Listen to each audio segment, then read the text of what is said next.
प्रिय विद्यार्थियों, आज हम लोग सॉल्यूशन के विलयन के लेक्चर नंबर 15 के साथ तैयारी करेंगे। लेक्चर नंबर 15 को देखेंगे और इस लेक्चर नंबर 15 में हम लोग एक बेहद ही इम्पोर्टेंट, बेहद ही महत्वपूर्ण टॉपिक लेकर के चलेंगे, वाष्पदाब।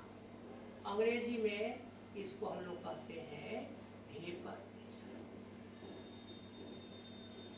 तो आइए इस 15वें लेक्चर के अंदर हम लोग वाष्पदाब का काम तमाम करें। अब बच्चों, इस टॉपिक को तो शुरू करेंगे ही, लेकिन पहले ये बताइए कि आखिर वाष्पदाब चाहे वेपर प्रेशर लेते हैं तो ये वेपर चाहे वाष्प बनता कब है? तो वाष्प बनने की जो क्रिया होती है उस क्रिया को वाष्पन कहते हैं। अंग्रेजी में इसी को वेपोराइजेशन कहते हैं, इसी को एवापोरेशन कहते हैं। एक इसके साथ साथ और टॉपिक लेकर चलना है, उसको संघनन कहते हैं। अंग्रेजी में उसी को कंडेंसेशन कहते हैं। तो हम लोगों के लिए मेन टॉपिक क्या है? वाष्पदाब। लेकिन वाष्पदाब के पास पहुंचने के पहले क्या करेंगे? तो दो टॉपिक लेकर के चलना है, वाष्पन, संघनन। तो चलिए इस दोनों टॉपिक की हम लोग शुरुआत करें। पहले वाष्पन यहाँ पर हम लोग ले लें, ध्यान दे दीजिए। वाष्पन इंग्लिश में इसको कहते हैं एवापोरेशन, वेपोराइजेशन।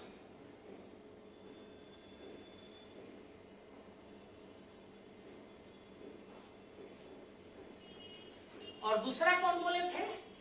संघनन, संघनन, कंडेंसेशन।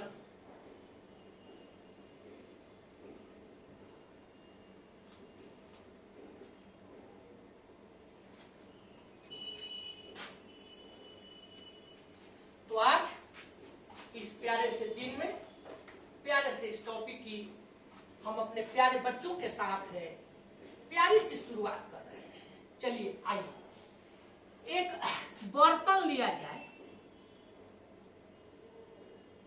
बर्तन लिया जाएगा तभी ना कुछ होगा। इस बर्तन में हम लोग कोई द्रव ले लेते हैं। ये उस बर्तन की सतह है, द्रव की सतह है। अब यहाँ पर इस सतह पर द्रव जो भी लिए हैं उस द्रव के अणु यहाँ पर उपस्थित है।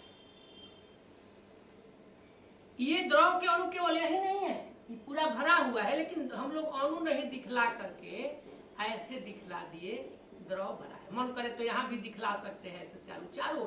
ये तो बहुत, किसी भी द्रव में अनेकों अणु होते हैं, हम कुछ अणु समझना था दिखला दिए। इसको कहा जाता है, जो द्रव के जो अणु है तो उसको सरफेस पर ये उपस्थित है, सतह पर उपस्थित है। तो सतही अणु इसको कहते हैं। अंग्रेजी में इसको हम लोग नाम दे देते हैं सरफेस मॉलिक्यूल्स।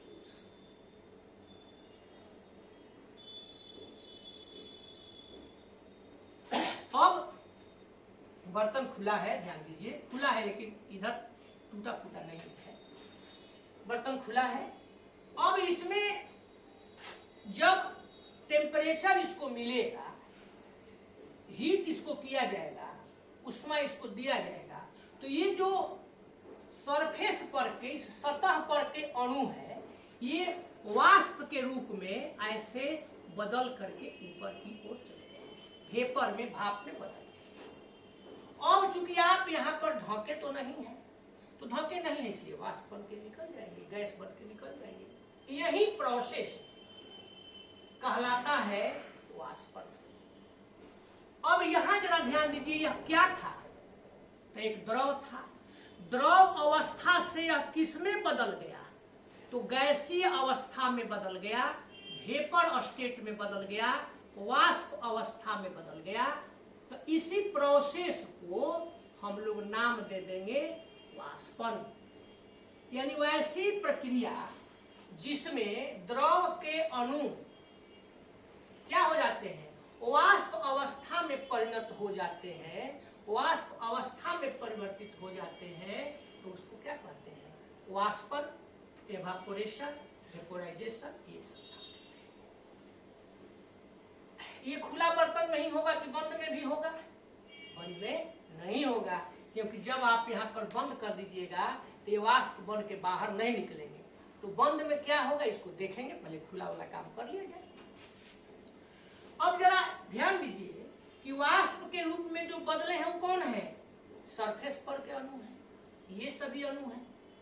तो इन अणुओं के दो गो प्रॉपर्टी तो जरूर होगी। सबसे पहला बात ये बताइए कि इनकी जो गतिज ऊर्जा होगी,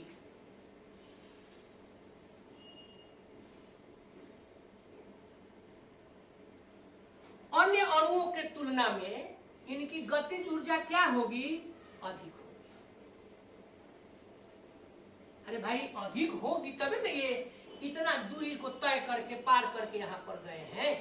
मान लीजिए कि किसी फिक्स जगह पर जाना है, अब बहुत भीड़ है, तो बहुत भीड़ है तो धक्का धुक्की को जो पार करके जाएगा तो उसकी ऊर्जा क्या कहेंगे कि बहुत कमजोर आदमी है, उसकी ऊर्जा अधिक है इसलिए गया।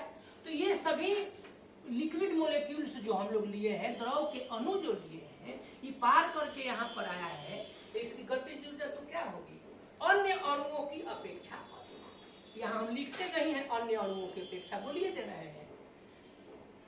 इसका काइनेटिक एनर्जी, इसकी गतिज ऊर्जा अन्य अणुओं की अपेक्षा अधिक होगी। दूसरा क्या होगा? अब आप लोग ये बताइए कि जो आकर्षण बल होगा,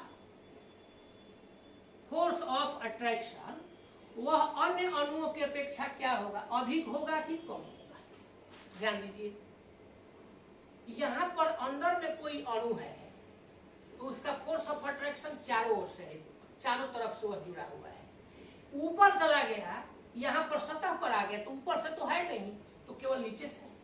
इसका मतलब कि अन्य अणुओं के तुलना में, सतह पर के अणुओं को छोड़ करके अन्य अणुओं के तुलना में इसका आकर्षण बल क्या हो जाएगा?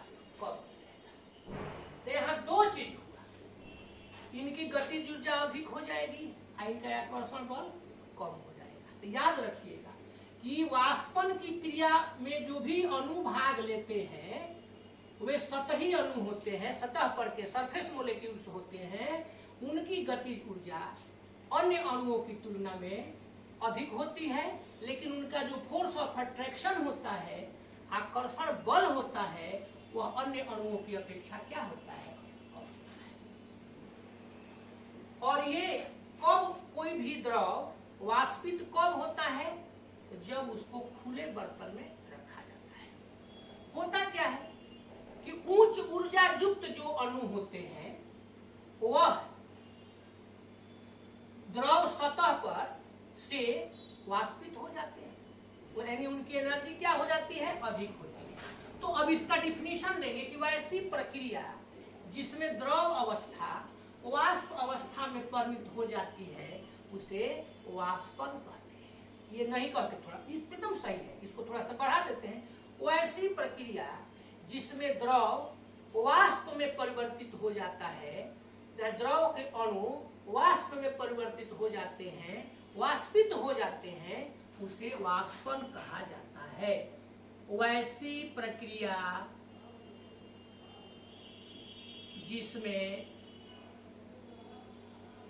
द्रव के अणु, केवल द्रव भी लिख सकते हैं, वाष्प अवस्था में परिवर्तित हो जाते हैं, बदल जाते हैं,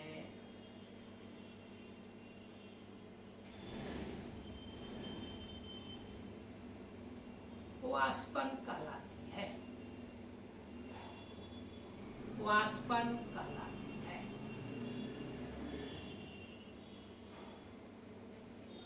जब किसी द्रव को कहाँ रखते हैं? खुले बर्तन में,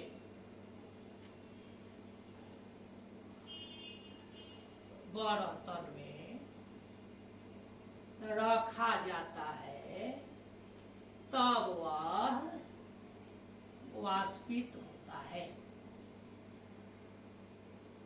इसका मतलब ये नहीं है कि आप किसी बर्तन में, खुला बर्तन में कोई द्रव रख दीजिएगा तो अपने आप बेचारा वाष्पित हो जाएगा। ताप की तो जरूरत पड़ती ही है। अब इसमें क्या होता है कि कौन वाष्पित होता है, तो उच्च ऊर्जा युक्त अणु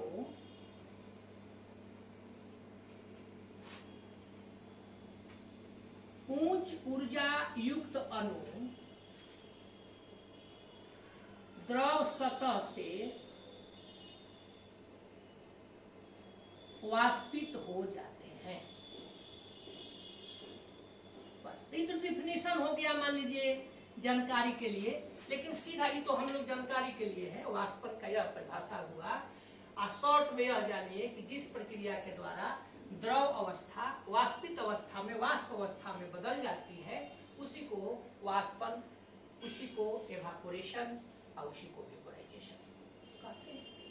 कोई दिक्कत, कोई विशेष इसमें मेहनत नहीं है। 3 गो 4 गो कंडीशन है। पहला कंडीशन है कि जब भी वाष्पन की क्रिया होगी तो खुला बर्तन चाहिए। दूसरा कंडीशन है कि खुला बर्तन में द्रव को लेना है। दूसरा कंडीशन है कि द्रव के जो भी वाष्पन किसके साथ होगा, तो जो सरफेस मोलेक्यूल्स होंगे उनके साथ होगा। और जो भी सरफेस मोलेक्यूल्स होंगे कौन, तो जिनकी ऊर्जा अधिक होगी, गतिज ऊर्जा चाहे ऊर्जा जिनकी क्या होगी, अधिक होगी, उनमें अब आकर्षण बल क्या रहेगा, कम हो जाएगा। इसलिए बेचारा आकर्षण बल कम हो गया तो विदा हो गया। अलविदा कह के बर्तन खुला है, अलविदा कह के हो गया, अपना चला गया, वाष्प के रूप में बदल गया। तो ये वाष्पन कहलाता है। और बच्चों, वाष्पन के बाद अगला टॉपिक है जिसको हम लोग कंडेंसेशन यानी कि संघनन कहते हैं। यह सिंपल चीज है। जब वाष्प अवस्था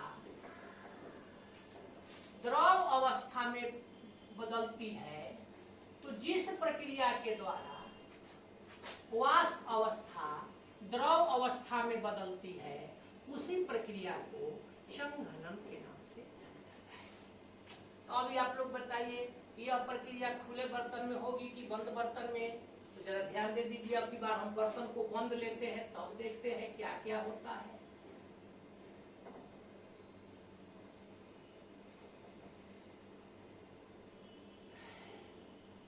बंद बर्तन यहाँ पर है। यहाँ पर देखिए, इसके द्रव सतह है, द्रव सतह पर द्रव के अणु है।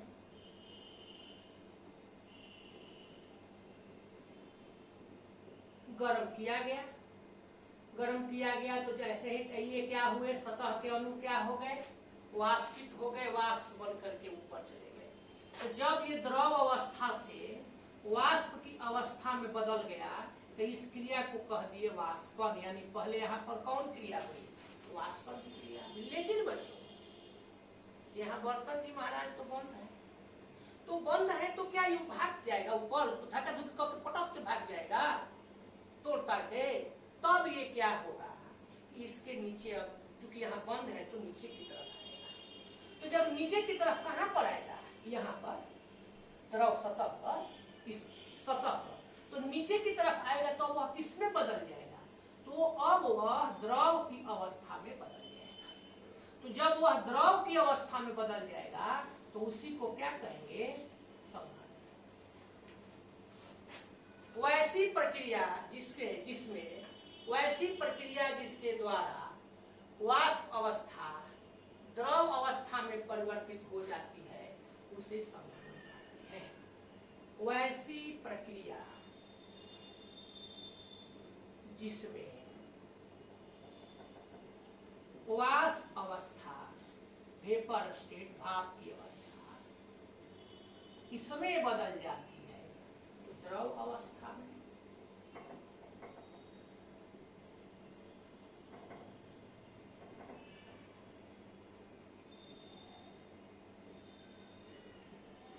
क्या कहलाती है, संघनन कहलाती है।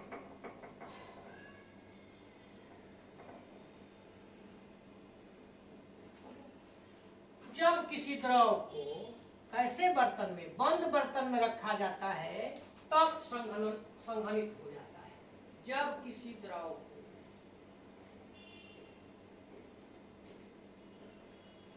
जब हटा देते हैं, किसी द्रव को बंद बर्तन में रखने पर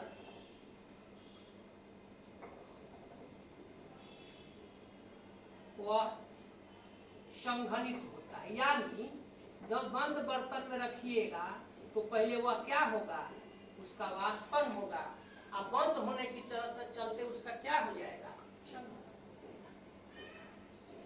तो कोई दिक्कत किसी को, बंद बर्तन लिए तो बंद बर्तन लिए तो पहले कौन सी क्रिया हुई, तो पहले द्रव क्या हो गया, वाष्प में बदल गया, भाप में बदल गया, लिक्विड क्या हुआ, वेपर में बदल गया। फिर चूंकि बंद है तो वह किस में बदलेगा, द्रव में बदलेगा, यानी द्रव गैस में बदलेगा, गैस द्रव में बदलेगा। कहेंगे कि सर तब तो इस क्रिया को हम लोग धीरे धीरे कब क्या हो जाएगा, साम्य की स्थिति प्राप्त हो जाएगी, इक्विलिब्रियम हो जाएगा। हाँ, जितना द्रव वाष्प में बदलेगा उतना ही वाष्प, उतना ही भाप, उतना ही वेपर लिक्विड में चेंज होगा। इसी को कहते हैं साम्य। यानी कि एक निश्चित ताप पर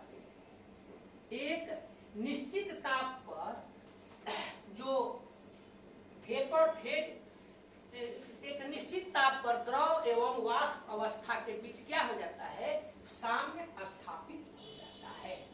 एक निश्चित ताप पर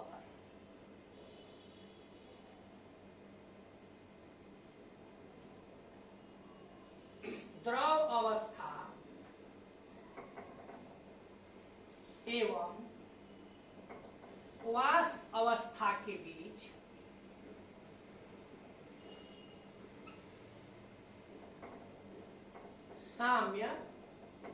साम्य को क्या कहते हैं अंग्रेजी में, इक्विलिब्रियम स्थापित हो जाता है।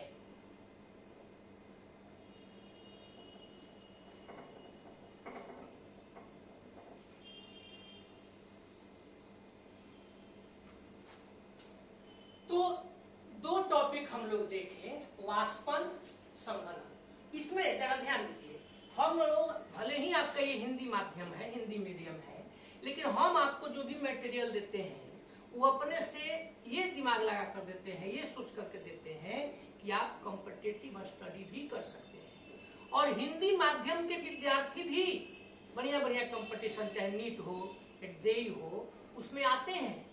तो इसलिए हम अधिक से अधिक आपको मटेरियल देने का प्रयास करते हैं, आपका 12 भी ठीक रहे, और 12 ठीक होने के साथ साथ आप यदि कंपटीशन देना चाहें उसमें भी इससे लाभ हो। इसलिए यह केवल 12 के लिए नहीं है।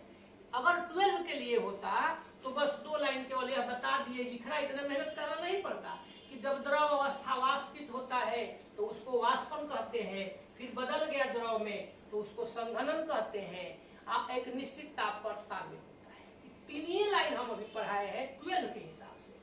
और कंपटीशन के हिसाब से अगर आप चलते हैं तो ये पूरा आपको जानना बेहद जरूरी है कि वाष्पन क्या है, संघनन क्या है और साम्य क्या है। अब बच्चों ये बताइए कि जो साम्य हम लोग स्थापित किए हैं तो क्या ये खुला बर्तन भी लेते तो हो सकता था? नहीं, साम्य हमेशा बंद बर्तन में ही स्थापित होगा। क्यों?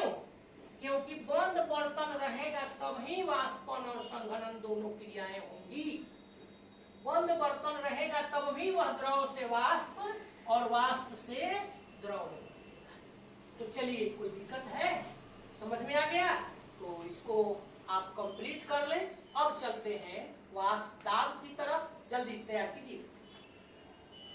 तो चलिए अब हम लोग अपने चहेते टॉपिक, इम्पोर्टेंट टॉपिक की ओर चलते हैं। ये बेचारा वाष्प दाब है, मेन कहिए तो 12 में यही टॉपिक है।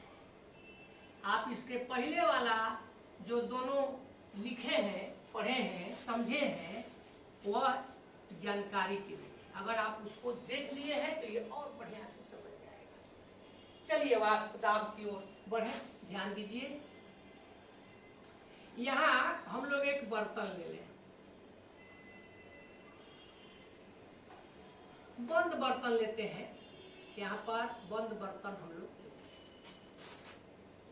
बेचारा को बंद, ये इसका सतह हो गया, यहाँ पर सतह पर के अणु हो गए सरफेस मोलिक्यूल्स, सतही अणु, इस सतह पर के अणु भरा हुआ है, आप लोग जानते ही हैं।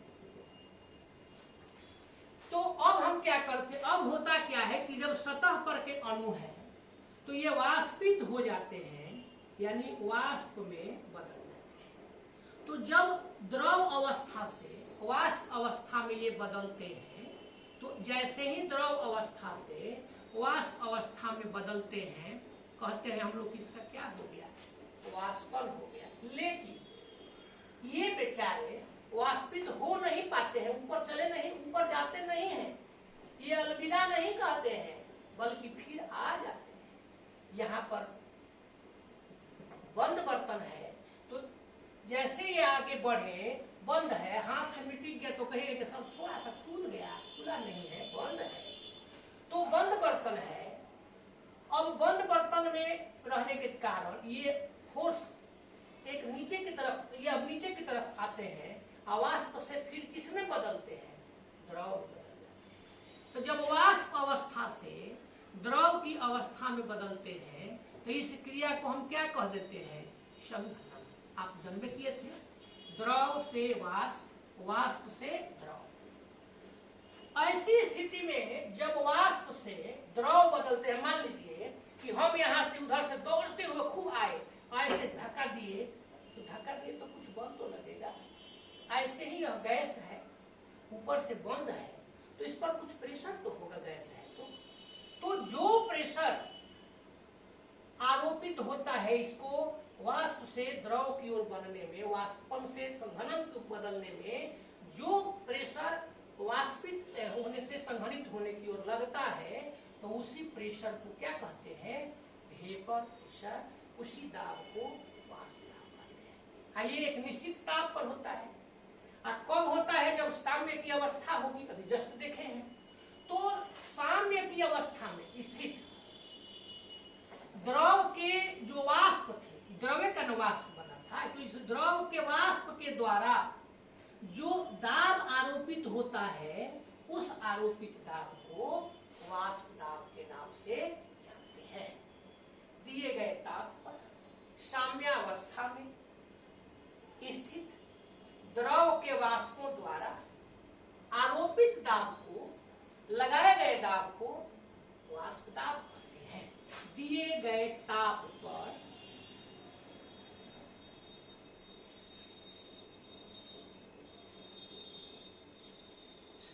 साम्यावस्था में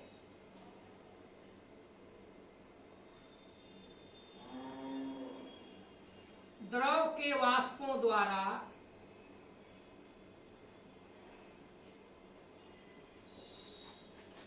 आरोपित दाब को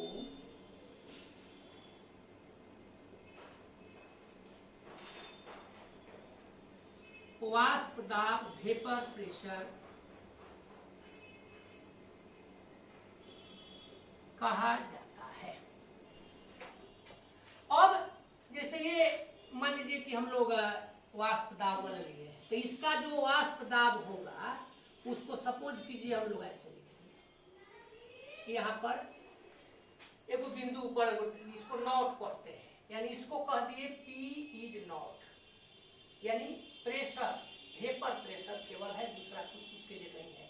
किसका, तो ये स्थित द्रव के वाष्प, इन द्रवों के वाष्प का।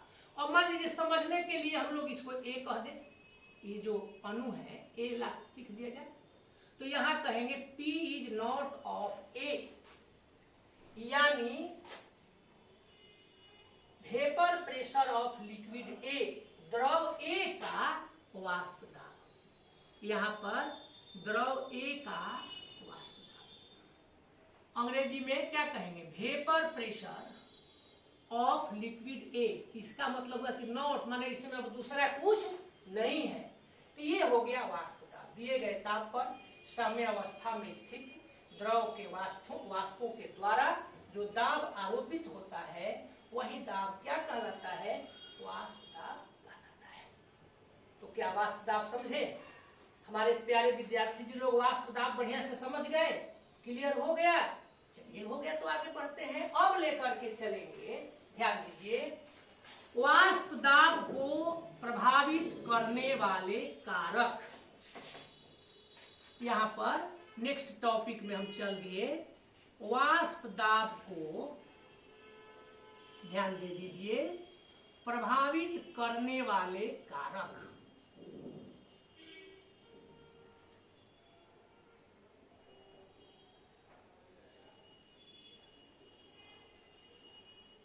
चलिए बताइए, एक तो हम लोग पढ़े हैं, जब आप लोगों को विलेयता पढ़ा रहे थे तो वहां पर बताए थे कि प्रभावित करने वाले कारक कौन होते हैं। तो एक जरूर वह होता है जिससे जो उसमें संलग्न होता है, यानी पदार्थ की प्रकृति। पहला हो गया पदार्थ की प्रकृति, जो पदार्थ भाग लिए हुए है, पदार्थ की प्रकृति, नेचर ऑफ द सब्सटेंस।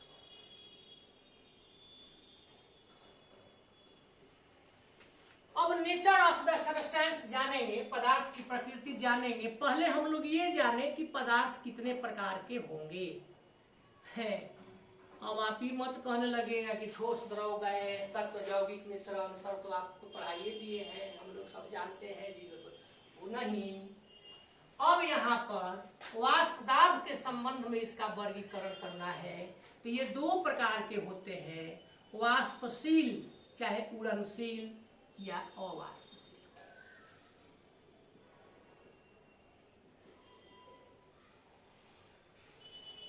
अंग्रेजी में भी जान ले, वोलाटाइल, जो लिखने वोलाटाइल, ये बेचारा नॉन वोलाटाइल है, नॉन वोलेटाइल हो गया।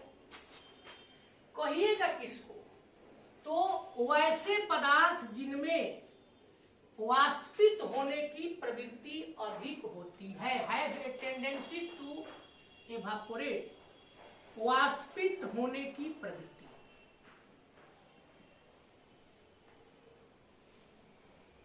तो जिसमें भी वाष्पित होने की प्रवृत्ति हो वह वाष्पशील कहलाएगा।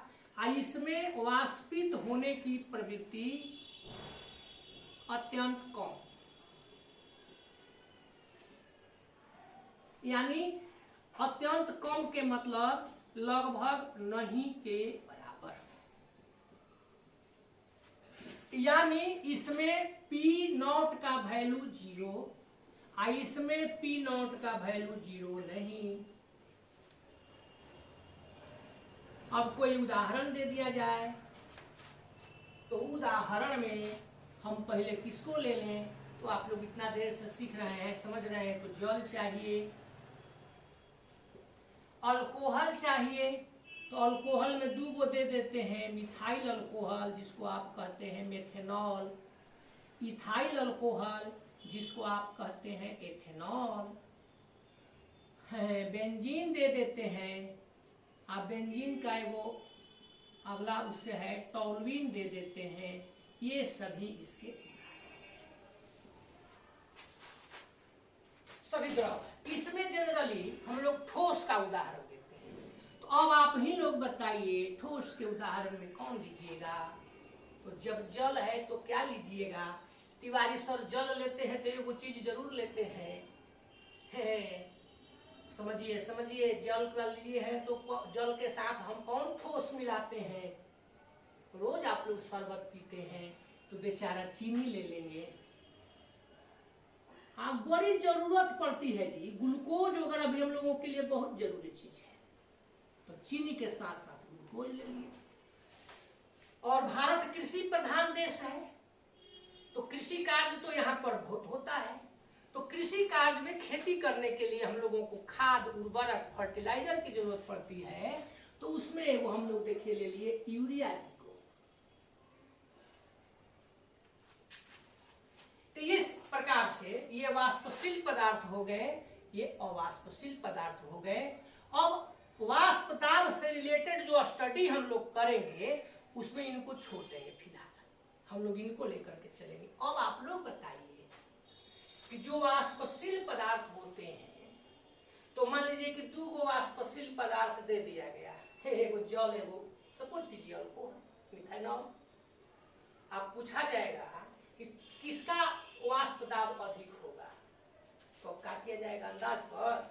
तो चलिए वाष्प दाब किसका अधिक होगा, किसका कम होगा, ये निकालना हम लोग सीखें। ध्यान दीजिए, आप लोग एक बर्तन लिए थे, दिस इज बर्तन। बर्तन में आप यहाँ पर एगो द्रव लिए थे, ये द्रव के सतही अणु है। जब आप इसको जब ये द्रव के अणु वाष्प में बदले थे, तो उस समय आगे वाला लेक्चर में शुरू में बताए थे कि कौन बदलेंगे। तो पहला नंबर कि वे सतह पर के अणु जो होंगे उनकी क्या होगी, तो गतिज ऊर्जा अधिक होगी।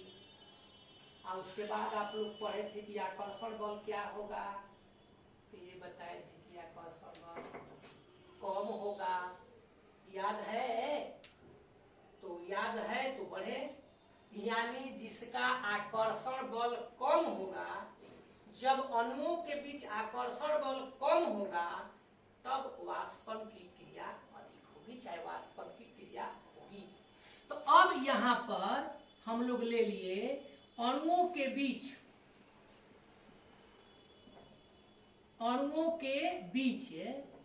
आकर्षण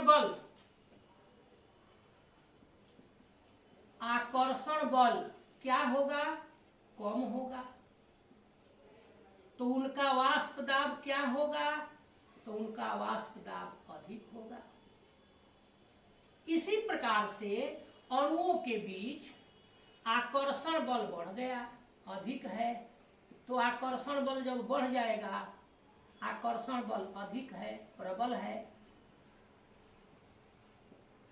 तो ऐसी स्थिति में वाष्प दाब क्या हो जाएगा, तो वाष्प दाब निम्न हो जाएगा।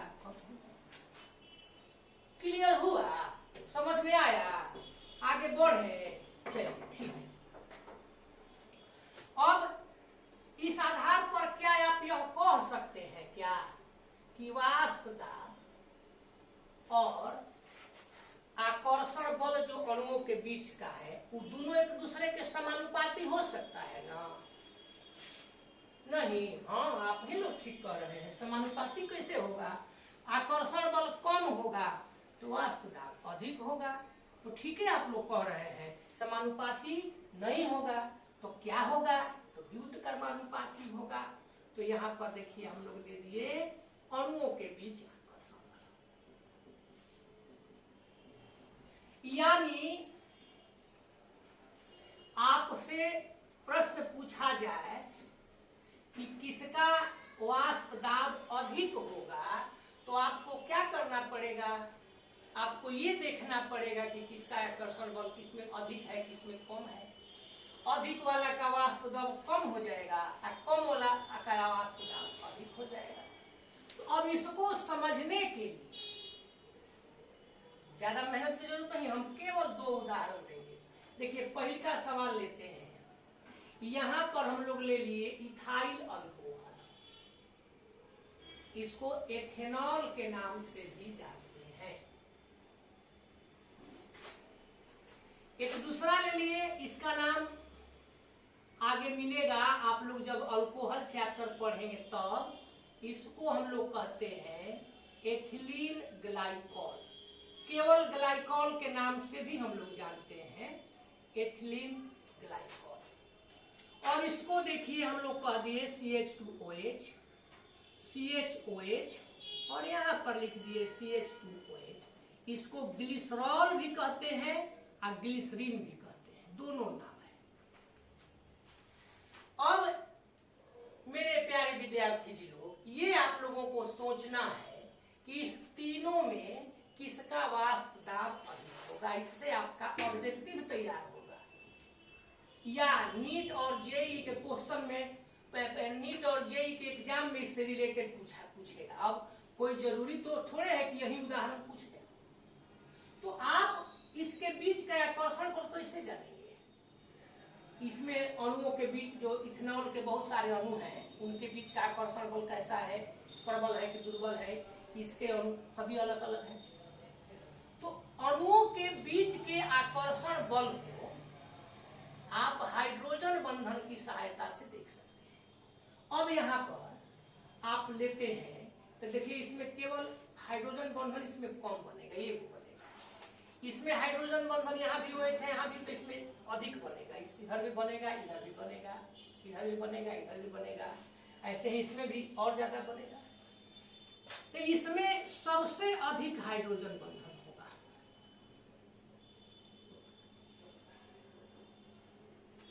और इसमें कम हाइड्रोजन बंधन होगा।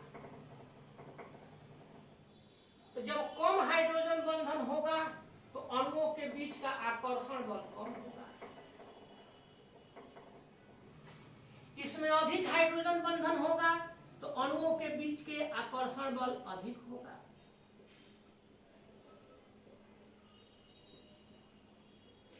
आई बेचारा बीच बिचवा है तो इसमें आकर्षण बल भी बीच बिचवा होगा। यानी इसका आकर्षण बल सबसे अधिक है, सॉरी सबसे कम होगा इसमें एक दूसरे अणुओं के बीच, इनके अणुओं के बीच आकर्षण बल सबसे अधिक होगा। तो जब अधिक आकर्षण बल होगा तो वाष्प दाब, देखिए अधिक आकर्षण बल चाहे प्रबल आकर्षण बल कहेंगे, तो वाष्प दाब इसका कम होगा और इसका सबसे अधिक होगा। तो इसको कहेंगे P is not of ethanol, यानी एथेनॉल का आकर्षण बल सबसे अधिक। फिर यहां पर देखिए P is not of ethylene glycol, short में इसको हम ग्लाइकॉल कह के काम चला लेते हैं। और फिर इसका हो जाएगा P is not of glycerol, तो यहाँ ग्लिसरॉल। ऐसे हम लोग तुलना करते हैं, इस आधार पर चला जाता है। और एगो है कि यहाँ पर जल दिया हुआ है H2O, और यहाँ मान लीजिए अल्कोहल दिया हुआ है। अब अल्कोहल में सपोज कीजिए कोई एगो ले लेते हैं, हम एथेनॉले लेंगे। यहां पूछ रहा है कि किसके बीच, सॉरी किसका वेपर प्रेशर, किसका वाष्प दाब अधिक होगा।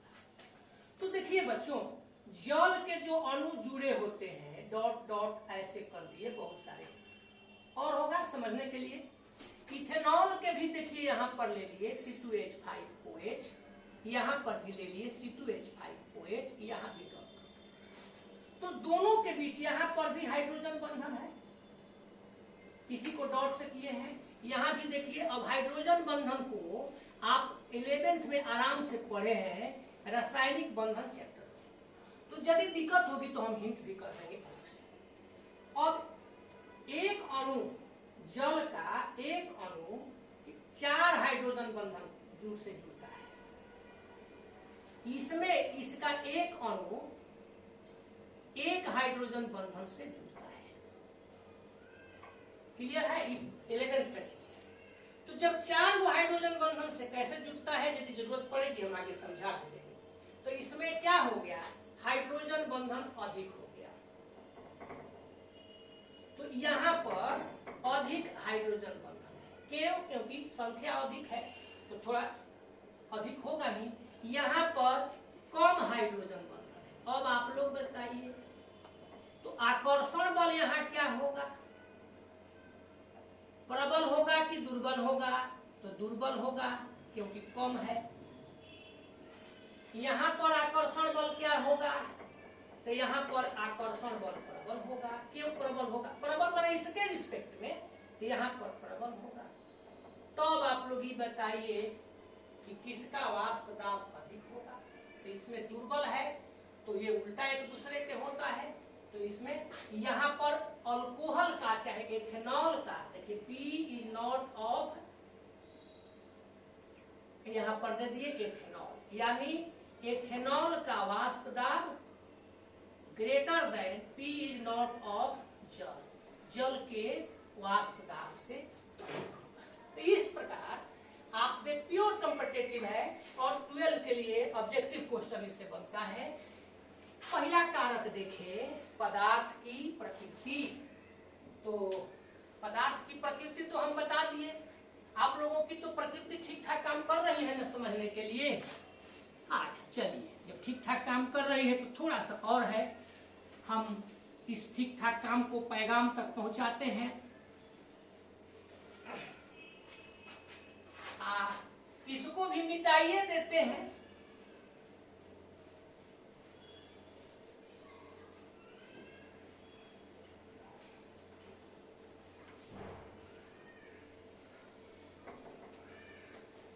दूसरा का नंबर पर हो गया, देखिए ताप का प्रभाव, टेम्परेचर। तो अब ताप मान लीजिए हम लोग अब वो तो या तो बढ़ता है मानेंगे, नहीं तो घटता है मानेंगे। तो अगर ताप बढ़ता है तो दो चीज देखेंगे, वाष्पन क्या होगा और वाष्प दाब क्या होगा, ये हम लोग समझ गए। और इसको समझने के लिए जो खली का बर्तन वाला था उसी को ले लेते हैं। यहाँ ऐसे बनाए थे सतही अणु था, ये वाष्प बन जाता था। अभी बताइए कि तो क्या सही जल रखे रहिएगा वाष्प में बदलने लगेगा, उसको ताप गर्म कीजिएगा तबे ना होगा जी। तो गर्म कीजिएगा तो होगा, तो जब ताप ज्यादा दीजिएगा तो वाष्पन अधिक हुआ, वाष्पन होने लगा।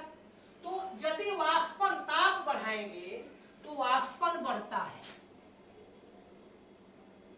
ऐसी स्थिति में वाष्प दाब भी बढ़ता है, यानी टेम्परेचर को बढ़ाने पर वाष्प दाब बढ़ता है, टेम्परेचर को घटाने पर वाष्प दाब घटता है। यह याद रखना चाहिए, चाहे दिमाग में रखना चाहिए। और एक नोट हम लोग लिख लेंगे।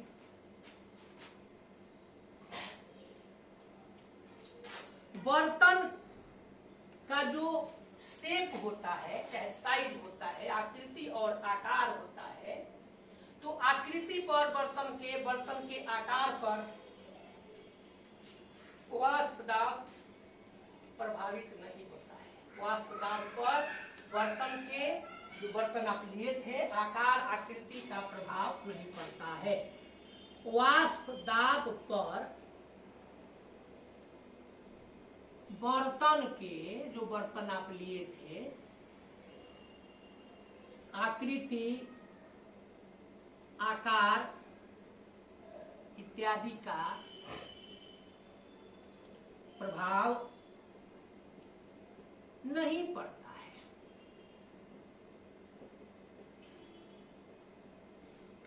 बस तो यहाँ पर हम लोग दो चीज देखे।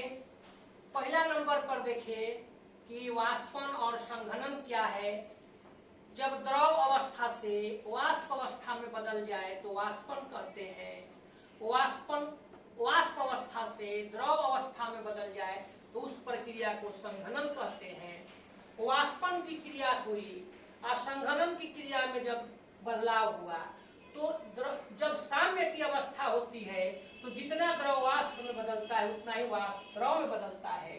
तो ये हम लोग देखें। दूसरा टॉपिक में आप देखें कि वाष्प दाब किसे कहते हैं, वाष्प दाब को प्रभावित करने वाले कारक क्या क्या है। इसमें पदार्थ के प्रकृति में देखें कि पदार्थ दो प्रकार के होते हैं, वाष्पशील एवं अवाष्पशील। अब देखना है कि दो वाष्पशील पदार्थों वाले विलयन का वाष्प दाब क्या होगा।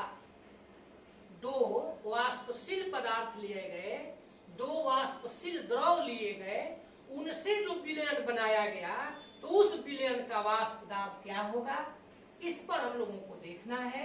और यही है आपका एक इंपॉर्टेंट टॉपिक, रॉल्ट्स लॉ, रॉल्ट का नियम। तो नेक्स्ट क्लास में इसको कर देते हैं। अब आज इतना ही रहने देते हैं और नेक्स्ट क्लास में हम लोग रॉल्ट के नियम के साथ मिलेंगे, रॉल्ट के नियम को समझेंगे। समय बचेगा उसमें भी कन्वेक्शन वगैरह भी देखेंगे। तो आज तक इतना ही रहेगा। आप सभी लोगों को आज का टॉपिक ठीक से पढ़ने के लिए मेरे तरफ से धन्यवाद।